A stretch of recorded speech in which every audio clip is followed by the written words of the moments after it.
Hi everyone, good morning. My name is Olabisi Faguimbo.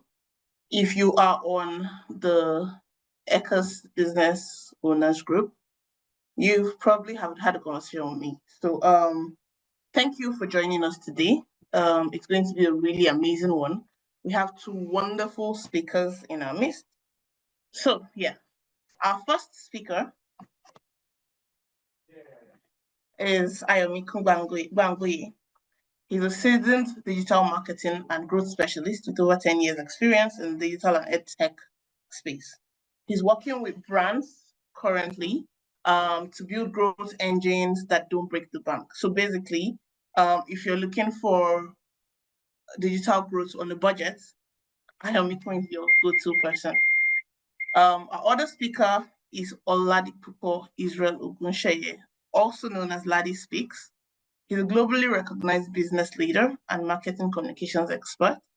With over a decade of experience, he's helped brands move from being just out there to becoming market leaders with high-performing teams and standout strategies. I will be introducing Ayomiko. Ayomiko Bangoye, thank you very much for joining us at ECAS. This is a really huge one. We really appreciate it. Thank you for the introduction. So very quickly, let me just share. If you permit me to share my screen, please confirm when you can see my screen. I'll try as much as possible to make this as brief as possible.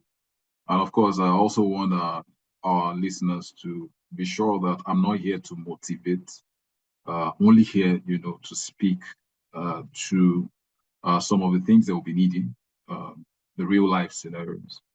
All right. So building online visibility is the topic that was assigned to me on the budget. All right. And the truth of the matter is that, so again, for you to build an online visibility, right, you also need to understand the fundamentals of what digital marketing, right? And the truth of the matter is that I wrote here that once you create a product, right, there's somebody already looking at killing that product. Right, and that's the truth. Right, somebody is you're already building a product to fix a friction. You will discover that somebody is already thinking about to also destroy your strategy, and of course to mitigate deficiencies for people the more. And the truth is that you'll see in the case of Uber and the likes of Uber and this other brand in ride, or is it in drive or in drive ahead? So they've been able to say, okay, they are both a ride-hailing company, but the truth is that one is telling you that, oh, I'm fixing this particular friction and the fact that you can negotiate, while the other one is fixed. They are both fixing the friction, but one has already gone a step ahead, and also need you to understand that there is no new product, right? It's just an extension of what has been created, all right? And that's the truth. So the question I'll push to everyone here is how do you go to a war with somebody that wants to die? It's a huge question that a lot of people struggle to answer, right? How do I want to go? Somebody wants to die, and how do you not want? Because a war, when you look at war, is okay, somebody is trying to defend, two people are fighting a war. One is trying to defend himself, and you're not trying so that you're not winning him. And the other person is also trying to put a defense so that you're not winning. But this person is saying that, okay, see, I want to die. Come to a war with me. So how do you, go to war with such person, right? Which is why, again, I mentioned that before you actually go here, you need to understand the fundamentals. All right, what are the fundamentals? I'm just going to go, very quickly over it. So what is exactly what digital marketing is, right? So it's the use of new media, right, and or digital technology to achieve marketing goals. The truth of the matter is that I tell a lot of people, digital is going to make you. I mean, what digital has brought is to make you go anti-clockwise. Has taken things anti-clockwise. How do I mean? We have the likes of Akonga, the likes of Jumia, telling you that you can have a store or a shop without having to leave your house or paying a rent to any landlord, right?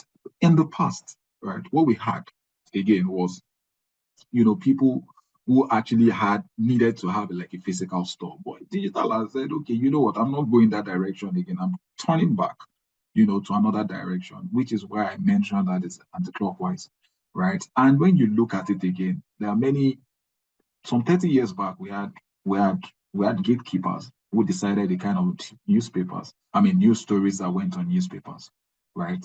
But 30 years after, what happened? Digital has come to mitigate deficiencies. Again, the revolution in ICT has really disrupted a lot of things. Gatekeepers are no longer relevant.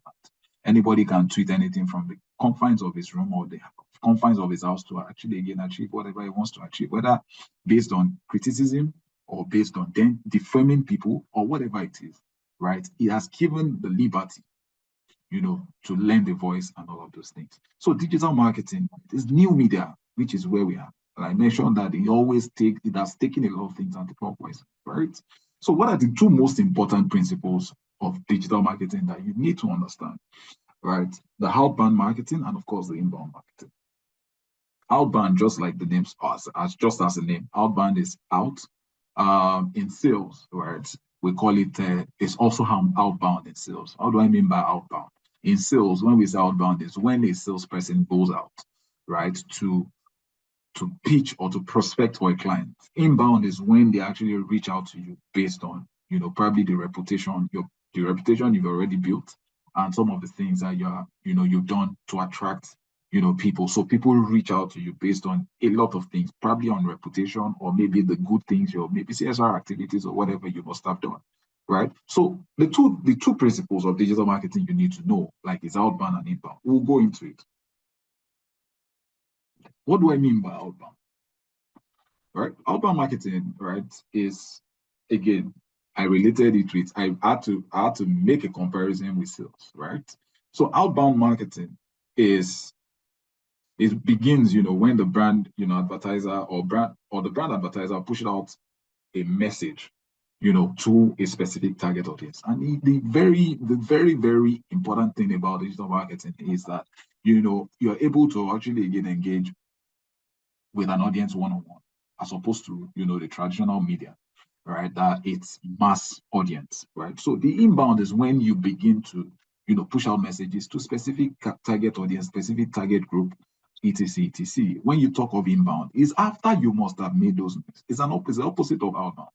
After you must have made those noise, attracted people with a lot of noise. Pardon me with the word noise, it's not really noise, but after you must have created such awareness and such, uh, and awareness, what now happens is that people now begin to reach out to you not because you've just created awareness, but because you have created a content, that sort of appeal, right, to the right target audience. I mean, I'll give you an instance.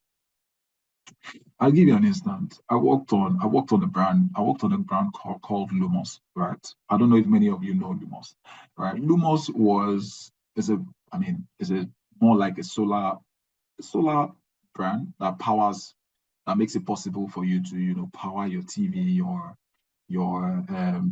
gadgets and all of those things, make you charge your phones and all of those things. And the truth of the matter is that it also works based on subscription. I don't know what the case is now, but the time when we were working on it, it works based on subscription and all of those things. We told those guys and told them that they said, oh, our target audience is in the rural areas. And after our research, we discovered that their target audience are not in the rural areas. Their target audience are actually in the rural areas.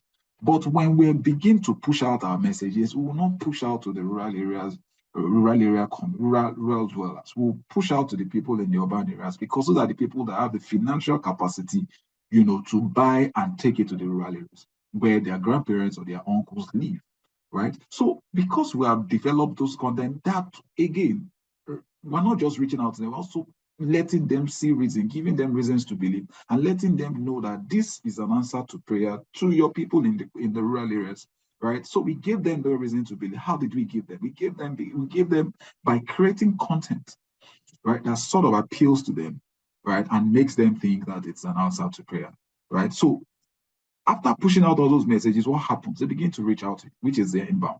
Pushing out the messages outbound, where you begin to tell them the story, where you begin to give them reasons to believe, where you begin to let them see things through your lens and all of those things, through the brand lens. Then the inbound is the way when people now begin, to reach out to you. Now look at it. Let's also look into the types of media, right? Digital marketing comprises, among other things, 3 different media channels. We have the owned, paid, and the earned. Owned media, right, is, in a nutshell, without having to speak plenty English, owned in media, your website, your own social media handles, the assets that belongs to you. Those are your owned media, right? Paid media is when you now begin, to now start amplifying by inputting your budget, by putting up, deciding on the type of budget that you want to impute so that you can reach a mass targeted audience, right? The earned media is a free one when people begin, to now start talking about you. Again, let me give you an example. Let me give you an example of that. So probably you've done something good in the past and all of those things. Someone just begins to talk about it, right? Maybe not just someone, maybe a media channel or something just starts talking about it because of probably the good you've done. You just earn it, right? So you're not actually paying for that, but because of probably you've done some, maybe because of your reputation or something. So that's how you get to earn media. So it's a free publicity generated. And media is a free publicity, generated by consumers, PR consumers, PR influencers, and people who speak about and share content related to your brand or product. So let's look at it. Like I mentioned, own media incorporates a company's own content, packaging, point of sales, and people will comment to the customers. So benefits of own media, right? I don't want to spend too much time on this, but then it's important to know all of this, right? Benefits of own media, because it's your own, is cost efficient, and of course, longevity is flexible, and of course, the power of developing a go-to platform. What are the challenges of own media? Building a reputation and building trust. It's very, very important. Again, I would like to speak to this in terms of building reputation. So media is very vast, right? But because of this conversation, I will just speak to this. So building reputation is, I call it a proactive way. There's a proactive type of way to approach media. Now, how do I mean? Building reputation is when you begin to position your brand the way you want people to see it, right? The opposite of reputation is crisis, right? And which is a reactive.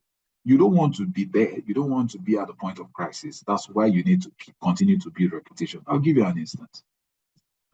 Many years ago, when I was working in an agency, right, and the agency had to let a particular lady go, right, and at the time, the lady probably she was bitter about the experience, and what happened? She went online and posted a lot of things about the company. Oh, the CEO did this, the CEO did that, the company is not a reputable company, yada, yada, yada. And the brand, do you know what the brand did? Because the brand had built reputation over the years, right? They now had to go and pull up a tweet that one of the employees that still worked there wrote about the brand that was positive, pulled it up maybe like 3 years to that year, pulled it up and reposted that. And reposted 3 or 4 of that, right? To again, clear, the minds of the public. So imagine the brand has been a bad brand and nobody has really said any good thing about the brand. What would have happened? That would have been a crisis. The brand would have been a crisis, which is really, really a problem. So if you're unable to build reputation, there won't be trust, which is we don't want to get to that point of crisis. Some key questions you should ask when considering own media. What am I going to talk about? Right? What do I want people to see? And what type of message, do I want to get across to my audience? Which is very, very important. Paid media, again, paid media, like I mentioned, I mentioned outbound and inbound, right? So paid media, really, it's, paid media comprises of any form of media, designed to promote your brand and, of course, your content. Pushing out your content when you begin to say, oh, I want to promote on my Facebook, I want to promote on my Instagram and all of those things, right? I hear a lot of that, right? But that's a form of paid media, and which I'll categorize under outbound, right? So examples of these include social media advertising, paid search, display advertising, and paid influencers, right? So those are paid media, anything you have to pay money for. in terms of promoting your brand is called paid media. So outbound, inbound. Outbound is building awareness, generate familiarity. Inbound is drive sales and drive conversion, which is, I'm sure a lot of people are very, very, when they hear sales, their antenna would. So again, like I mentioned, earned media, we have seen earned media. Benefits of earned media: creates credibility. Organic, is also organic. It tends to live longer than paid or owned media. Yes, because again, like I mentioned, reputation. Challenges of earned media, can become difficult to control its direction. Yes, can adopt unintended negative meanings. Can also, be difficult to understand how effective it is. Traditional media versus marketing. I mean, traditional media channels. It's also, to also see. Let me run through this so that we're not just comparing traditional and digital marketing. Let me also quickly skip this. So the 3 I principles of digital marketing, right? You have initiate, you have iterate, you have integrate, right? I'll go deeper. So initiate, right? Initiate is when you are, looking to kick off, with your campaign, right? So you start with what customers want and work backwards to it. So when you're setting up your campaigns, what are the things that you want to put in place, right? When you're trying to set up your media strategy, right?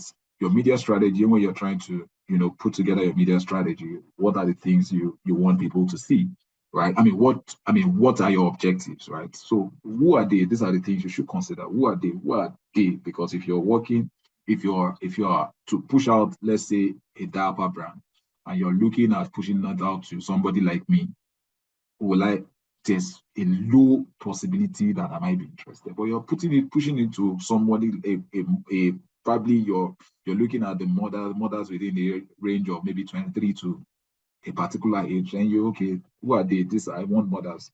These are the age group and all of those things. What are they interested in? What resonates with them? Right? What products have they already tested? Right? What actions can you take using digital platforms that will add value to your organization and, of course, customer experience? These are questions you should ask yourself. Iterate is when you begin to apply your learnings from customer engagement, to improve performance. Let's take, for instance, now, probably you have been able to deploy a campaign or whatever it is, and you probably need to see, oh, this particular thing is not working. Okay, how do I do it? You begin to look at it. Oh, do they engage? Do they really engage with it? Right? If they're not engaged, what can you possibly change to make them more engaged? Right? Did you also go through the right path? Did you position your product in a way that resonates with the market? Are you filling the market gaps? And of course, is your content engaging? Is it interesting enough? We're going to go into content. So I'll show you how that is, right? And when you now, after answering all of these questions at the iterate phase, you go into integrate because you initiated it and you discover that, okay, after initiating it, okay, I need to iterate, or if it's not working, are they actually engaging? What is making them not to engage? What kind of content am I pushing out, etc, etc? And you look at it, okay, this isn't it. After you must have done that in that iterate phase, you look at it that, okay, I need to now integrate what are my learnings into this, which is why this is here, right? So you rely on, the data uncovered during the initiate phase, right? Apply the findings to broader business goals and challenges by showcasing how your strategy works, for the business. If applicable, think of how to integrate, new channels into the existing processes and organization of your team. So let's look at content marketing, right? So content marketing, right? What is exactly content? What is content marketing? The internet is simply a means to navigate content. Yes, we all know that. So content marketing is an opportunity, for organization to create the type of content that people want. You need to create the type of content people want. And this is based on research. Sorry. So this is based on research. So content marketing, it begins with a relationship, a familiarity and trust, as you repeatedly show up when people search online for information or just to be entertained. So it also says that content marketing drives valuable search traffic and email and all of this. So content really, right, is the opportunity for your organization to create what people want, type of content people want, people you feel people want to see, people want to hear, and all of those things. Let's take, for instance, let's say a blender, right? A blender. You want to probably, build a content for a blender, right? How do you go about building that type of content, right? We have now categorized that content into, 3 pillars, right? Pillar 1, the what is that what exactly do you want to talk about, right? Which is you want your content to be based on, to sit on these 3 things: fuel, nurture, and create, right? Sorry if you can't hear me. Can you hear me? Am I still audible to people? Yes, we Hello? can. Okay. Okay. Please Yes, let me know. we can. Yeah. Okay. Okay. So look at a situation where you want to, maybe a blender or whatever it is, and you want to create content. You look at, these are the 3 pillars that you feel your content can sit in, right? Well, nurture, and create. Now I'm going to explain that, right? So, well, how do you want to communicate that? It's a complements lifestyle for athletes and those passionate about it. Yes, they need blenders, right? Who? Cycling teams, athletes, dietitians, and all of those things. Yeah, it helps. The blender will help them, fuel whatever lifestyle or passion they have. How? Because probably they, for athletes, or nutritionists, they have a special way of, they will tell you they have, I don't know, maybe they have timetable for feeding and all of those things. Or they need to take maybe a smoothie in the morning. They need to do this. So you need to let them see the reasons they should use that type of blender, right? For nurture, you look at it how focuses on parents seeking better nutrients, right? And this is going to parents now for their children. So what would they do? Partner with parents and food bloggers who prioritize natural foods. Now it's going to also sit on it, sit on nurture. It's going to sit on fuel because it's going to fuel the lifestyle of athletes. It's going to also sit on nurture when it comes to parents.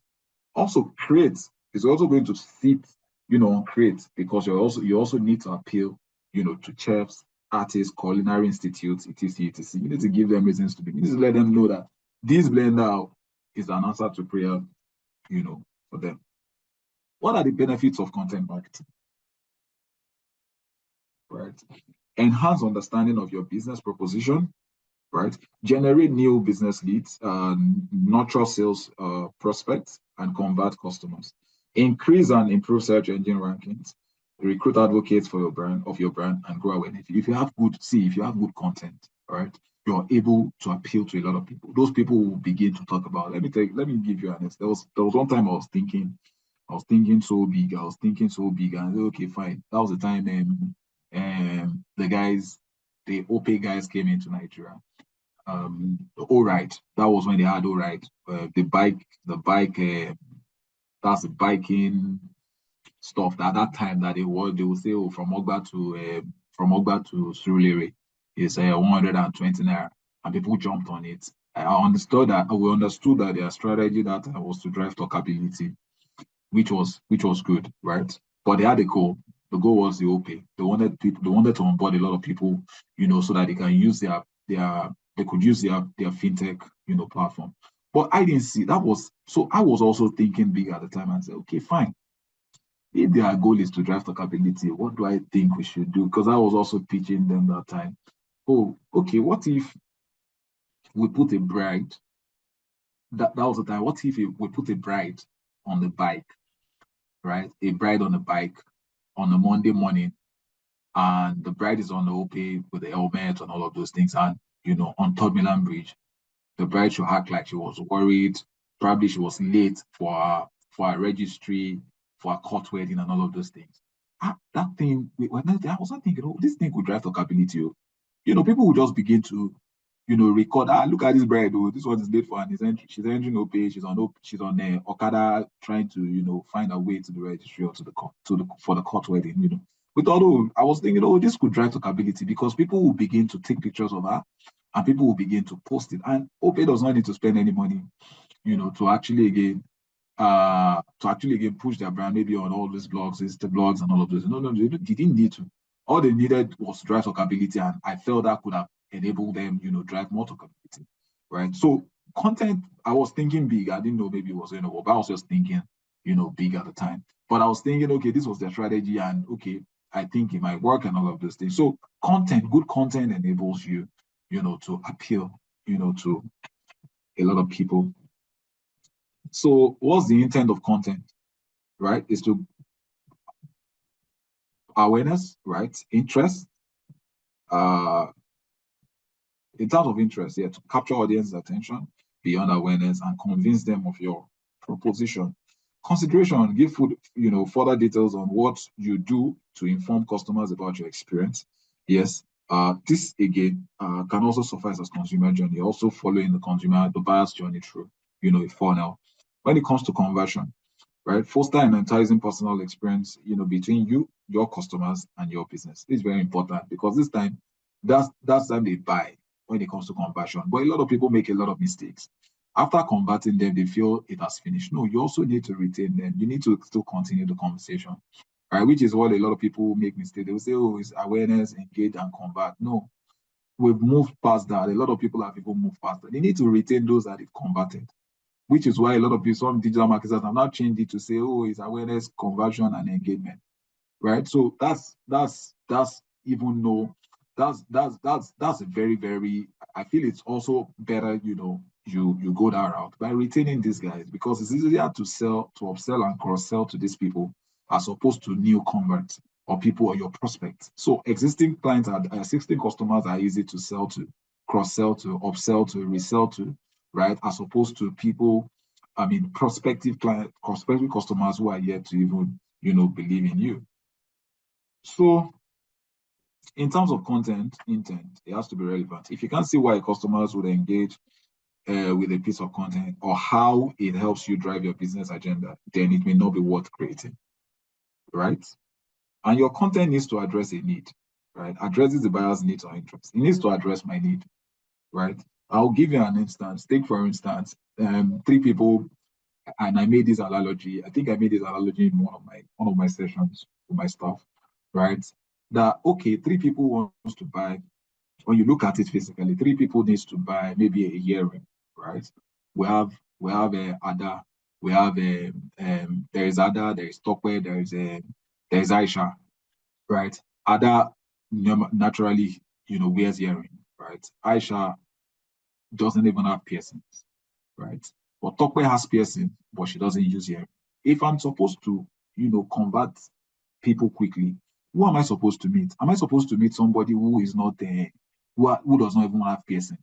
I might still have hope with somebody that has piercings but is not wearing it. It could be for multiple reasons. It could be that she doesn't want her parents to know. Maybe at that time, maybe she was in school and that period of time, it was when she was at home and she didn't want her parents to know she put on earring, probably for religious reasons or something. Or it could also be that probably the earring does not, causes irritation to her, which are the things that you now begin, like I mentioned in my previous slides, you begin to look at it, who are they? Who are they truly? What resonates with them, and all of those things are questions. You need to address the need of these people at every point in time, right? So it has to address a need and it has to be personalized, right? It's important to create content that is personalized, right? Content that speaks to your audience at that moment and time. All right.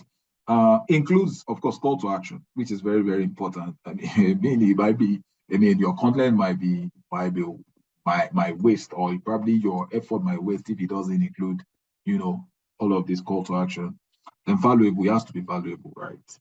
Valuable content is very, very important, and it needs to also present a solution. So we've moved past this. So awareness is just telling you at the face of awareness, what are the things, what type of assets are you expected to push? Interest, consideration, conversion, retention, and all. So we have two types of content, right? We have the topical content and evergreen content. What are topical contents? Topical contents are the contents that is newsworthy, right? Take for instance, all the time they were dancing is it Gongo, what did they call Gongo? That one, I don't know, one song that people were dancing to at the time. A lot of people started making the video. A lot of people started jumping on the trend. Those are topical contents, right?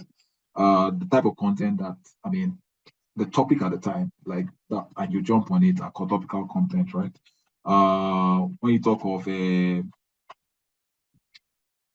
so evergreen content, right?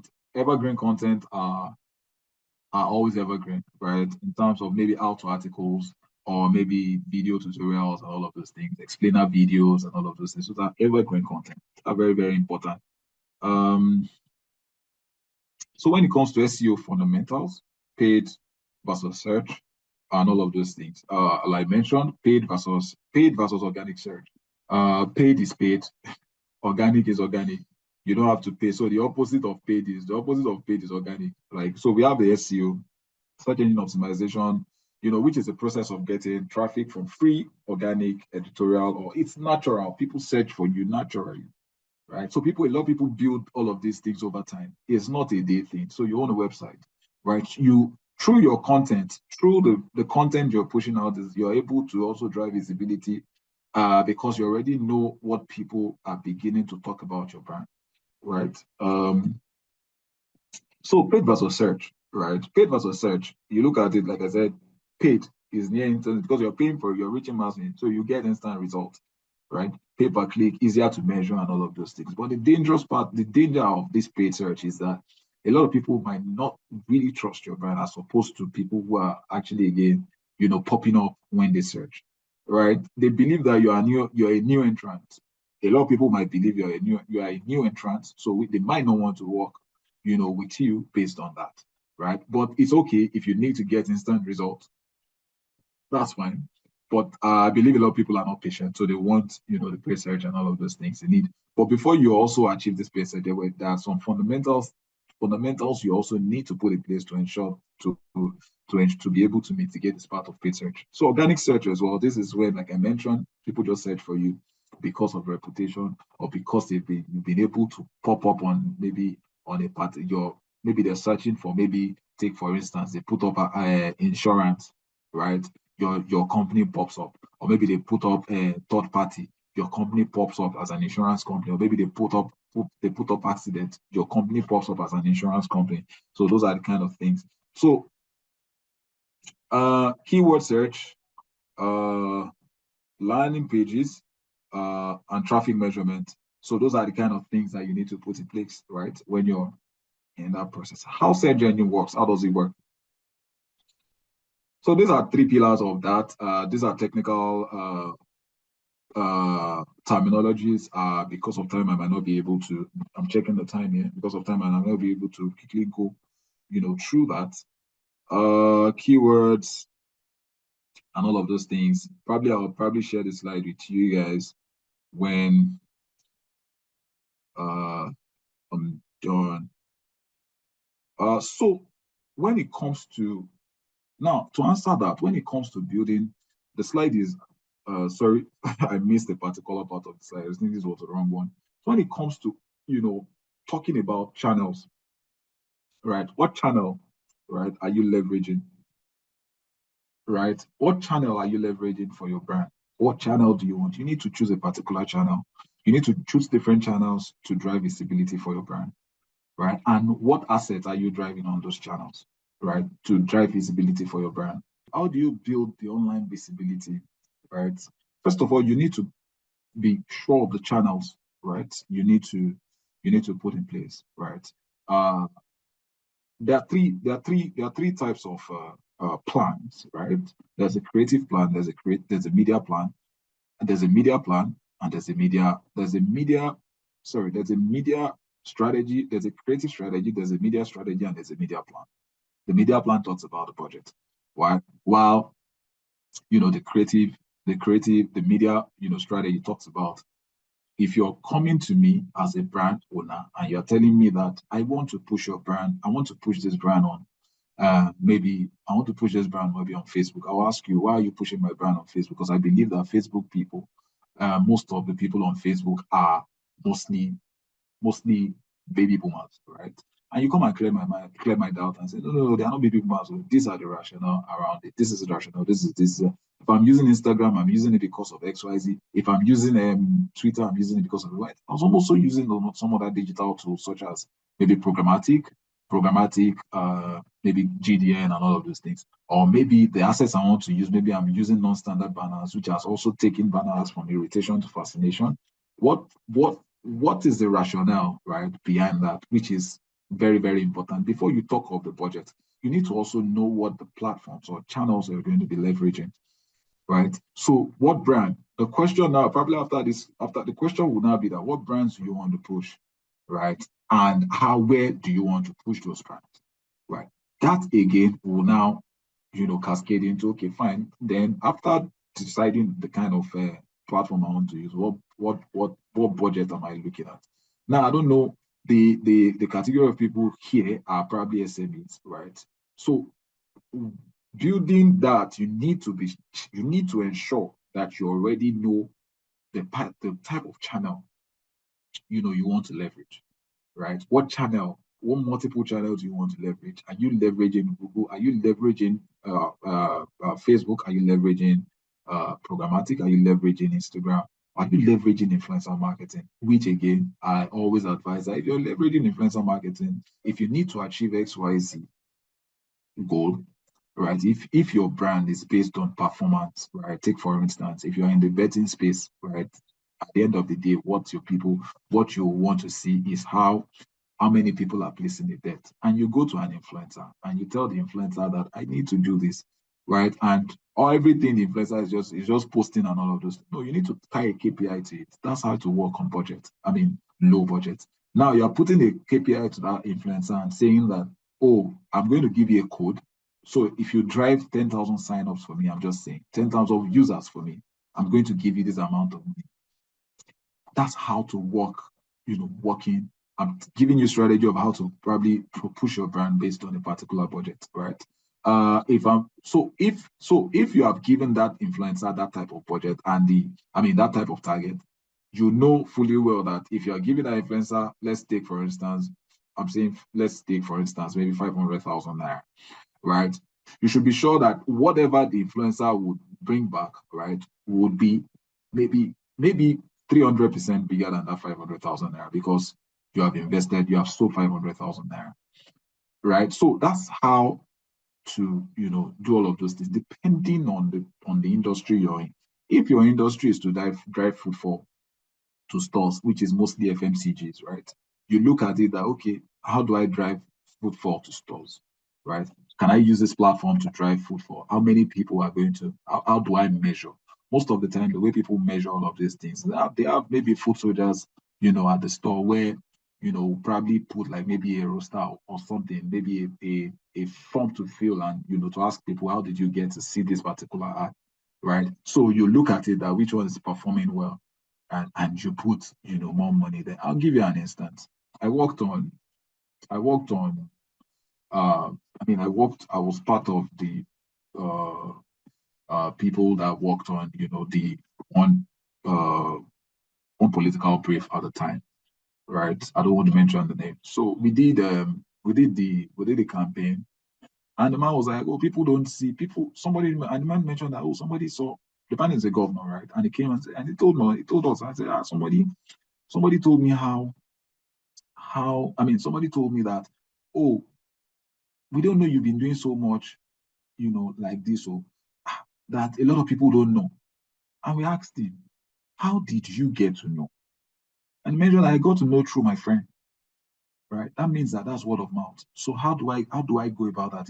If you ask me if I'm the media person to that person, I'll put more money in word of mouth. How do I put more money in word of? We can stage conversations and maybe we can stage conversations maybe in a restaurant or stage conversations and where people, see anyway, where people now begin to talk about, the good things that, that governor has done. Since, people are now beginning to hear from each other. We can stage conversation across every area that we know that people that matter still, a lot of people mass audience need. So what I'm trying to say is that when you want to drive all of this visibility and all of this thing on a low budget, make sure that you're tying KPIs to it so that whatever you're getting is also times two of what you have sown.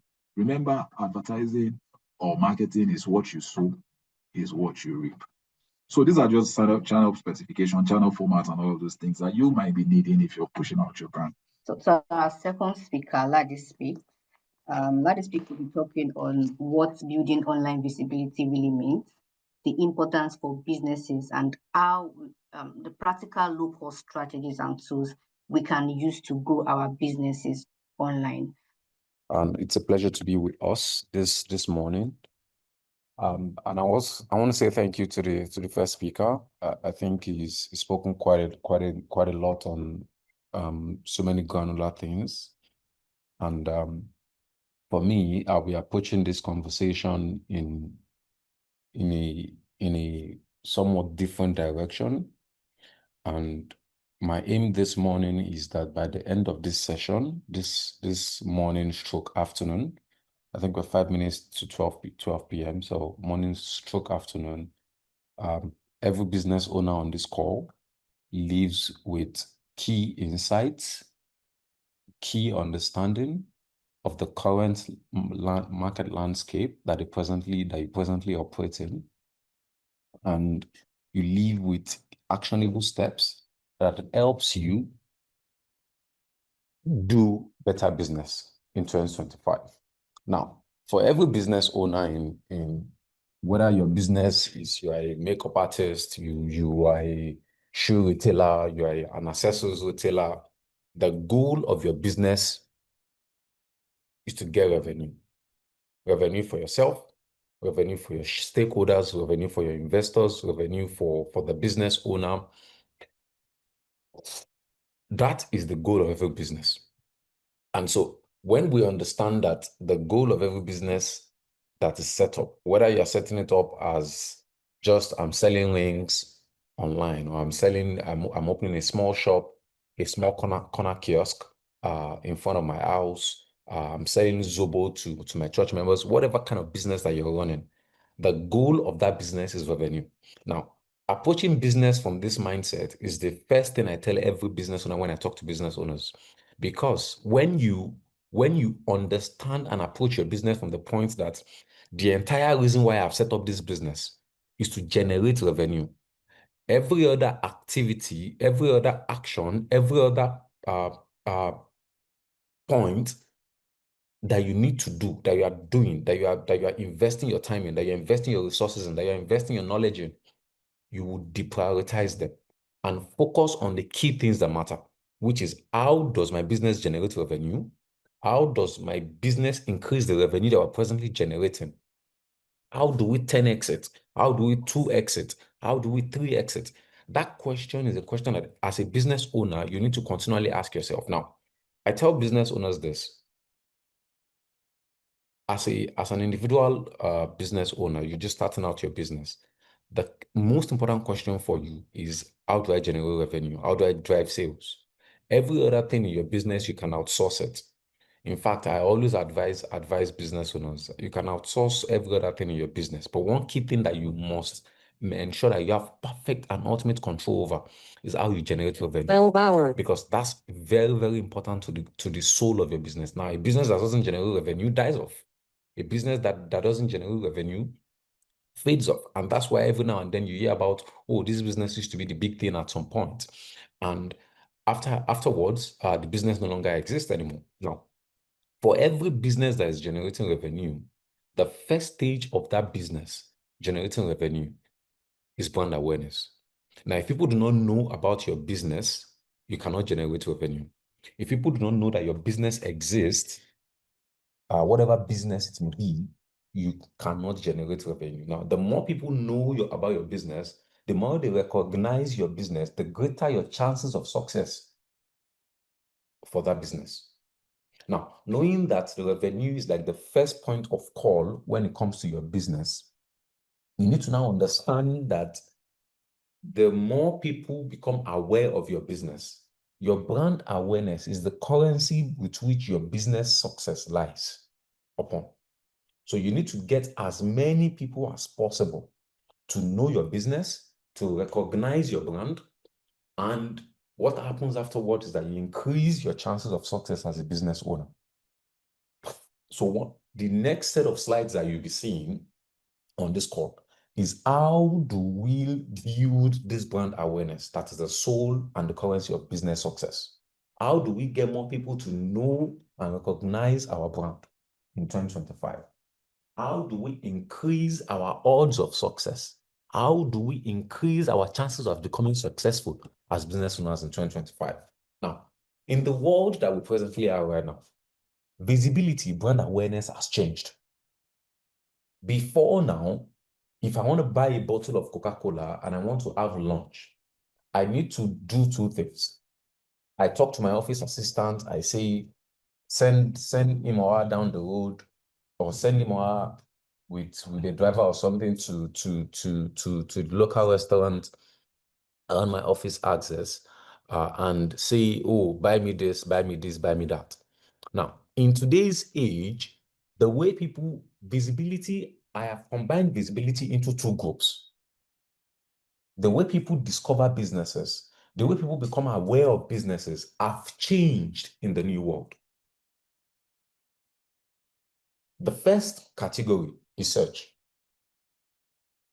The way that my office assistant story that I was narrating would find a business before has changed. Before now, they would go around, walk the streets, ask people one at a time, how does this food taste? What are your prices? Ask for recommendations from the people on the streets, asking them here and there, oh, what does this food look like? Oh, sell 100 naira rice, let me see how it looks like. Sell 200 naira, make it 200, let me see how it looks like. That becoming aware stage has changed. And the new world right now for a business owner, the way people search for businesses has been grouped into two categories: search engines and AI search. Now, as a business owner, you need to become fully aware of this. Right now, more than ever, people are using Google searches, search engines, most especially Google, in this part of our world. I've tried to localize it into this part of our world. Google search is like, it's popular. There is also Bing, there's DuckDuckGo, etc. But they are not very relevant in this part of our world. If it's an American audience now, Bing is big in the US. But in Nigeria here, in West Africa here, Google is king when it comes to search. So people are using Google to search for businesses every day. People are using AI searches to search for businesses now every day. In the course of this session, I would show us searches with Google search, searches with AI search, and also how do we position ourselves to become visible in this channel when it comes to search? Because that's the bone, the key source in the conversation we're having this afternoon. Then the second thing in terms of visibility, entertainment. Like I said, two key ways are at the point of visibility in the new world: search and entertainment. With entertainment, social media. Every day when you wake up these days, even you yourself as a business owner, one of the first set of things you do, for those people who are religious, they perhaps will do their morning devotions. Those who aren't religious, they pick up their phone, they want to get entertained the first thing in the morning. They're checking their WhatsApp messages, checking their TikTok messages, checking their Instagram messages, checking their Facebook messages, social media platforms. They want to get entertained. People spend more than 9 hours every day on social media. What are they looking for? Entertainment. So as a business owner, if you understand the idea behind search, the idea behind entertainment, how people are using social media to find entertainment today, how people are using Google and AI search to find information today, you increase your odds of success as a business owner. Your odds of success, your chances at success increases greatly. Now, with search, let's deep dive a bit into search. Today, the way the world is right now, if I want to search for anything, say I'm looking for makeup artists that are near me, I put it on Google search. I say makeup artists near me, and then it shows me a list of businesses, of makeup artist businesses, makeup businesses that are closest to me. If you're following my presentation, you would see a screen And if you can see my indicator as well on the screen, it shows the location that I was when I was using this search parameter. This is called a search parameter or a keyword. Now, it shows the location here, you see the keyword here, and then you see the list of businesses here. And then you see a locational map here, the map here.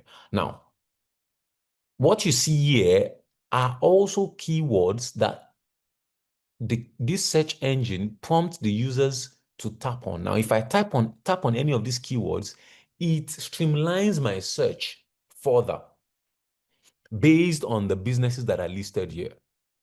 So if I tap on prices here, for example, the businesses that have listed their prices, it shows them to me. If I tap on top rated, the businesses that are top rated, it shows them to me. If I tap on open now, the businesses that are open now, shows them to me. Within 1.6 kilometers, same thing, etc. Now, the first thing you need to know today, in today's age, as a business owner, whether you have a website or not. Now, I encourage business owners to have a website, but if you do not have a website, you need to set up what we call a Google My Business page today as a business owner. It's called a Google My Business page. Give me a second. I'm going to type that in the comment section.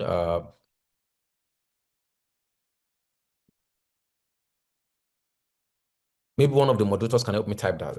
Google My Business page. Now, to find the Google My Business page is very simple. If you go to Google right now, if you open your phone and you type Google My Business, you will find it. Create an account. Set up an account for your business. Now, when you set up an account for your business, you get the chance to become one of the businesses that are listed like this makeup artist businesses that are here. Now, the first thing you need to know is that when you set up your business account on Google My Business page, you need to have set up your opening times. You need to confirm, even verify that business exists in that location. You need to add a phone number. Now, you need to now encourage and advise or seek that your existing customers go and rate you on your Google My Business page. You need to also list variety of keywords that people are searching for. Now, the most common searches you would find: makeup artists near me, barbing salons near me, electricians near me. Near me searches are very popular. There are certain businesses that there are certain keywords that surround every business that you do. So you need to find those keywords that surround the business that you do. You need to find them, and the easy way to find them is by searching for your business as well. Search for the business that you operate on Google. You would see the keywords that are around it. You would see the categories that are around it in this way. You include those categories in your Google My Business page. You include those keywords in your Google My Business page. Make it visible. And then you can begin to get optimized and get found in this place. I'm consulting for a business owner who told me, oh, she got found by a client from the US. She's a fashion designer, and the person came in, made an order of about 3 million naira, etc. And she was very excited. And then she said she was super shocked. She just called me out of the blues. She called me like maybe 6 a.m. Like I was asleep at that time. I woke up super late. So and then when I saw her call, I called her back. Oh, what's going on? And then she told me that she wants to share good news with me, that at Google she's shocked that someone found out from Google, was based in the US. A white person wanted to make a dress, was based in the US, found out on Google search, told her that, oh, she checked her reviews and she had good reviews, and she eventually closed the deal, and the person had made the upfront payment, etc. And she was super excited. And those are the kind of testimonies you get when you have a well-optimized Google My Business page. So whether you have an existing Google My Business page right now or you do not have it right now, I encourage you that if you don't take anything away from the entire session that ECAS has organized today, you need to go and optimize your Google My Business page, because the opportunities are endless. Nigerians are searching on Google searches. Diasporans are searching on Google search pages. So irrespective of the category of customers that you are serving, one of the purest ways you can get free and organic visibility is your Google My Business page.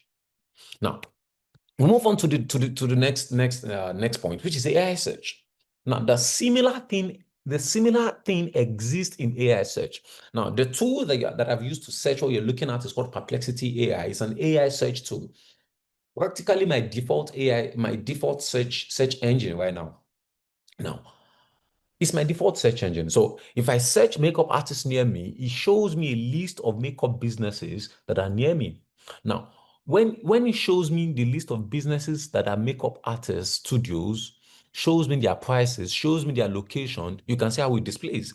The similar thing, if ChatGPT is super popular as well in this country. Now, if you put the same keyword on ChatGPT right now, you would find similar search results. Now, all these businesses that are listed here, if you see Younger Beauty, Fasha Lagos, Younger Boss Beauty, Arius Boots, Momo Magic Beauty Studio, Anita Bros Beauty, etc., etc.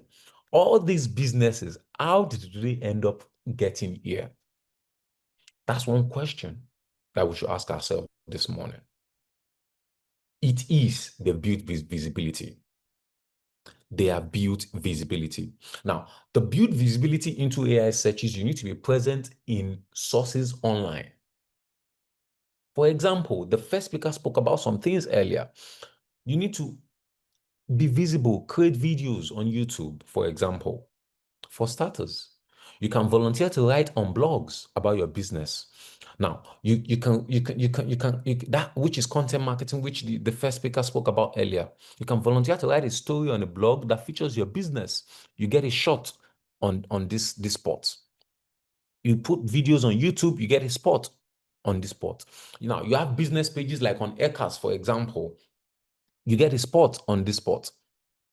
Now, so you need to be positioned strategically in digital channels that ensures that when people are using AI searches to find businesses, which is what's currently going on in 2025, they can find your business. Yeah, what you're looking at on the screen is the next thing that I'm going to talk about, the second part of my presentation this afternoon.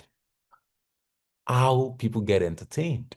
Now, the same keyword that I put on Google search is the same keyword that I've put on 2 social media platforms that we're looking at right now. On the left of my own screen, I don't know if it's on the left on your end or on the right, but this part, this is TikTok. Now, on the right side, this is Instagram. Now, when you put makeup artists near me, you see makeup artist videos. You see makeup artist videos. You see, in some cases, you see price list here in this case. Now, in some cases here, you see similar thing, makeup classes, master class, etc., etc. One key thing that you need to take away from this is that keywords is the king in the new age. To find visibility, to get visibility in this new age, you need to optimize your post for keywords on social media. People are on social media to get entertained. People even go to TikTok to find makeup artists that they want to work with. And so when they see your content, what impression do you leave of them? What impression do you give off? What impression do you impress upon them? What kind of mindset do you give to them about your business? Do you give the mindset of a business that knows what they're doing, a business owner that knows what they're doing? Do you give the mindset of the business owner that understands the intricacies of the business? A lot of us as business owners, we do not invest in consumer education. We think consumer education is on the back burner, but no, you need to invest in creating content that educates consumers. So when people come to your page, they see you as a thought leader in your business industry. You're a makeup artist. Are you teaching consumers even what really good makeup looks like? When they come to your page, do they see what good makeup looks like?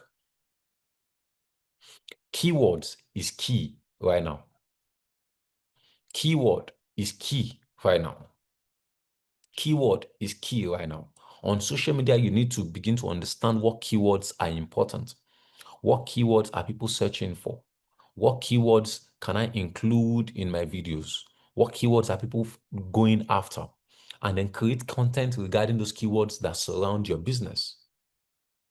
You need to continually create content, high quality content. Now, one question business owners always say is that, oh, I'm not very good with I don't have a good camera phone. I'm not very good with all this content thing. It's not my thing. I'm a shy person. One thing you can understand is that you start from wherever you are. It's not all content that requires your face to be in front of the camera. You start if you don't have an expensive iPhone that can take good pictures, or you don't have money to pay for a cameraman to come and cover it, you start with where you are. Now, people get interested in your stories, so you need to tell your stories. Nigerians are natural storytellers. We as Nigerians, we tell stories. Now, there's a lot of stories that go on in our country that even in the life of a business owner that you can tell consumers that will get them interested in your business. So you need to continually tell stories. Don't be too shy to tell a story. A consumer texts you and then they abuse you. It's a story. Talk about it. A consumer texts you and then they don't want to do business with you anymore. A consumer came to your store, they gave you extra cash. It's a story. Tell the story. These are ways you get visibility in the world of social media. Remember, what people are coming to do on social media is to get entertainment. So because what they're coming to do on social media is to get entertainment, you need to create content that entertains them. And you only do that by telling stories. You only do that by telling real stories. Every day in your business, there is a story to be told. Do not fail to tell that story. Two things.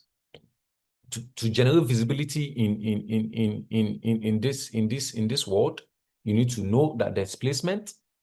You need to be available in the key platforms, visual platforms like Instagram, like TikTok. You need to be available there, and then you need to create content that resonates with consumers.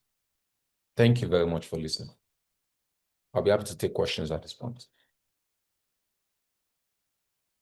Wow, thank you, Larry. That was fantastic and mind-blowing. Something that really resonated with me was the fact that you said it is not all content that requires you to show your face. So if you are shy as a business owner and you don't know where to start from, I believe you already know what to do right now. The first thing is to set up the website, and if you feel like, "Hey, I don't have money for setting up a website," you can use Google My Business page. Thank you so much, Ladi, for that. So we're taking questions now. If you have any question for Ladi, kindly drop it in the chat box.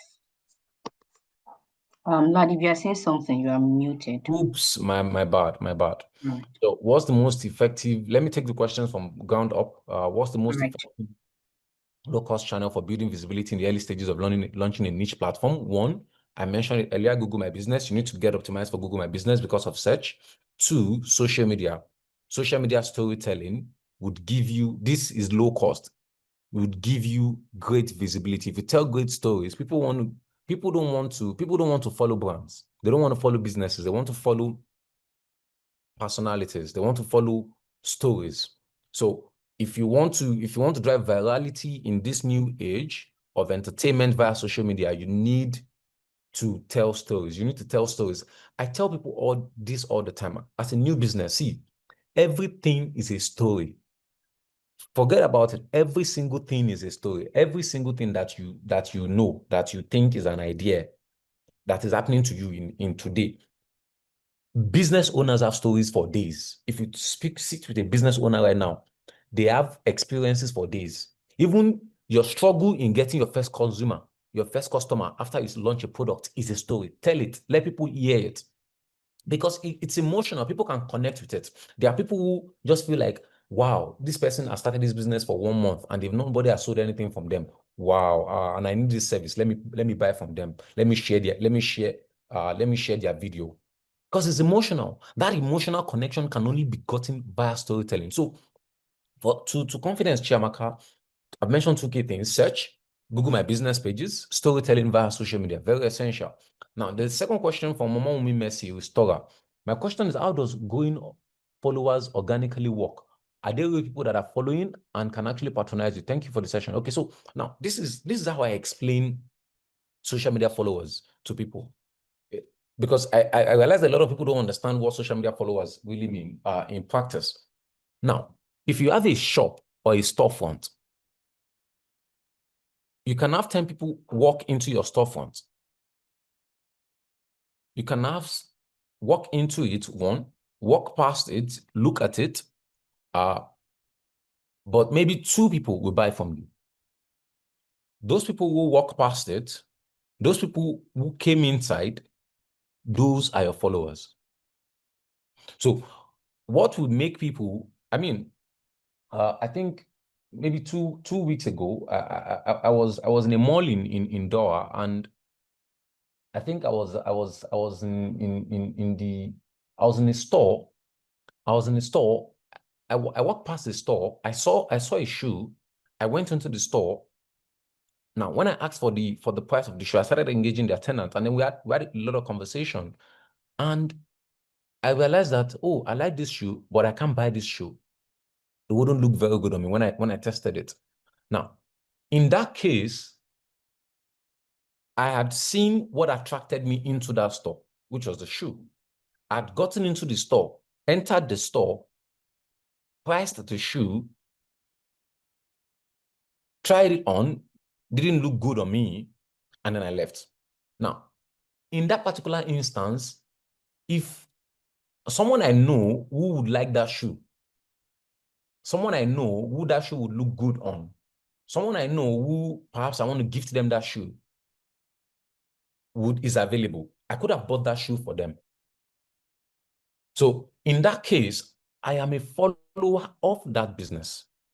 And that's how that's the idea behind social media following, especially for businesses. People who are interested in your business, people who are passively interested in your business. They may not be ready to buy right now, but they may be ready to buy at some point in the future. They may not be ready to buy directly, but they can refer you to other people.